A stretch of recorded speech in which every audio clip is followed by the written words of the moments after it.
सभी साथियों को मेरा जय भीम नमो बुद्धाय। जैसे कि आप जानते हैं कि आज 13 अप्रैल है और कल 14 अप्रैल है। 14 अप्रैल को एक ऐसे महानायक की जयंती है जो शायद पूरे विश्व में नहीं पूरे भारत में महाजयंती मनाई जाएगी।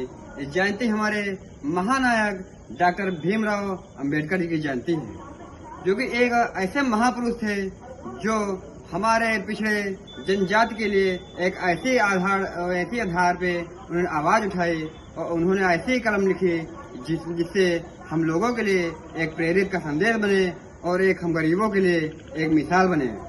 उन संविधान के तहत उन बाबा साहब के वजह से हम लोग आज जहाँ चाहते हैं घूमते हैं, फिरते हैं, जाते हैं। आज हम सबको एक समानता का अधिकार दिए हैं।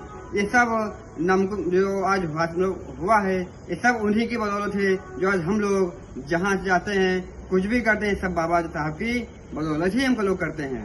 हम उन्हीं की आत्म बलिदान को भूल करके, उन्हीं की आत्म समर्पण को भूल करके लेकिन हम लोग ये नहीं सीख पाते हैं कि बाबा साहब ने हमें हमारे लिए किया ही क्या था।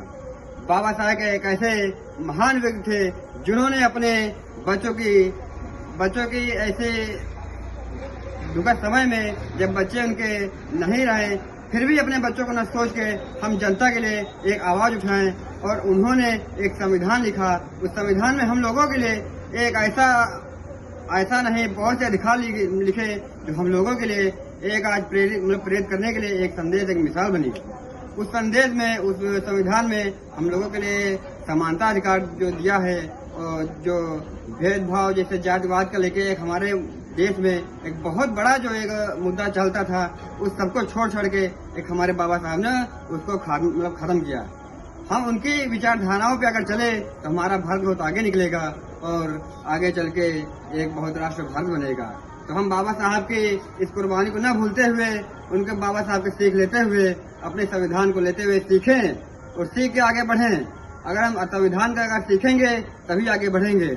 हम अक्सर कर देखते हैं जो संविधान को नहीं सीखता है, अक्सर देखते हैं जो पिछड़े दलित लोग होते हैं अक्सर कर उन्हीं को दबाया जाता है। वो अक्सर हम देखते हैं जो बड़े होते हैं, नेता नगरी जो कुछ भी होते हैं, जिसे संविधान का ज्ञान होता है लोग उसे नहीं दबाते हैं। अक्सर कर नीचे पिछड़े जाति के लोग दबाते हैं क्योंकि उन्हें ज्ञान नहीं होता है। इसीलिए हम सभी भाइयों से कहना चाहते हैं इस समय रहते शिक्षित बनो, पढ़ाई लिखाई में अपने मन लगाओ और संविधान के तहत संविधान सीखने में जोर लगाओ, क्योंकि संविधान तुम्हें राइट पता होगा तो तुम्हें कानून कोई दबा नहीं पाएगा। इसीलिए मैं सभी साथियों से कहता हूँ कि संविधान के तहत संविधान सीखने में ध्यान लगाओ और कानून से लड़ने के लिए शक्ति बढ़ाओ। अगर तुम शक्ति नहीं बढ़ाओगे तो एक दिन तुम्हें दबा दिया जाएगा और तुम निकल नहीं पाओगे और फिर वही दौर आएगा जब बाबा साहब ने हमारे लिए लड़ाई लड़ी थी और लड़ाई लड़के हमारे लिए संविधान बनाया, लेकिन संविधान को हम अभी भी नहीं सीख पाए। तो हम सभी भाइयों से हाथ जोड़ के निवेदन करते हैं कि संविधान को पढ़ें और पढ़ के इस देश में और इस देश के संविधान को पढ़ें और देश को आगे बढ़ाएं और सभी से मुश्किल से छुटकारा पाएं, तभी आगे बढ़ पाएंगे। जय हिंद, जय भारत।